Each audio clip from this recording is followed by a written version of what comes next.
God gave Saul a big job. He was chosen to carry out a divine mission that would test his leadership and obedience to God's will.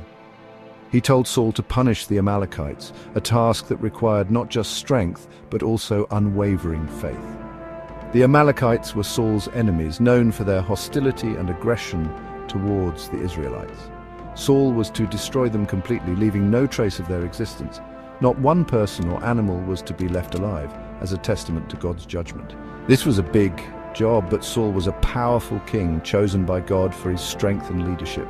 Saul told his soldiers what to do, giving them clear and precise instructions for the mission. He had a big army, well-trained and ready for the task ahead. They were ready to fight, their spirits high and their resolve unshaken.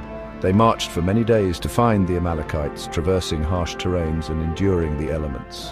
The Amalekites were not expecting a fight, going about their daily lives unaware of the impending danger. Saul and his army surprised them, launching a swift and decisive attack. The Amalekites were quickly defeated, their forces overwhelmed by Saul's well-prepared army. Saul had won the battle. The victory was grand and the people celebrated with great joy. He had defeated God's enemies, the Amalekites, who had long been a thorn in the side of Israel, but Saul did not obey God. He kept some of the Amalekites alive, sparing their lives against divine command. He even kept their king, Agag, as a prisoner, thinking it would be a trophy of his triumph. Saul also kept the best animals, the finest sheep and cattle, believing they could be used for sacrifices. He did not destroy them as God had commanded, thinking his way was better.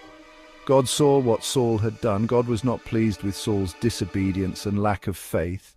God sent the prophet Samuel to talk to Saul. Samuel was God's messenger, a man of great wisdom and integrity. He was a wise and holy man, revered by all for his closeness to God. Samuel was sad that Saul disobeyed God. His heart was heavy with sorrow for the king's actions. He knew this would have consequences not just for Saul, but for the entire nation of Israel. Samuel found Saul. He had been searching for him with a heavy heart, knowing that this confrontation was inevitable. The air was thick with tension as Samuel approached Saul, who was surrounded by his men and the spoils of their recent battle. "What is that bleating I hear?" Samuel's voice was stern, cutting through the noise of the camp. The sound of sheep was unmistakable, and it was clear that something was amiss. Samuel asked. Saul answered, "Oh, the animals. The soldiers saved the best ones." He tried to sound nonchalant, but there was a hint of nervousness in his voice.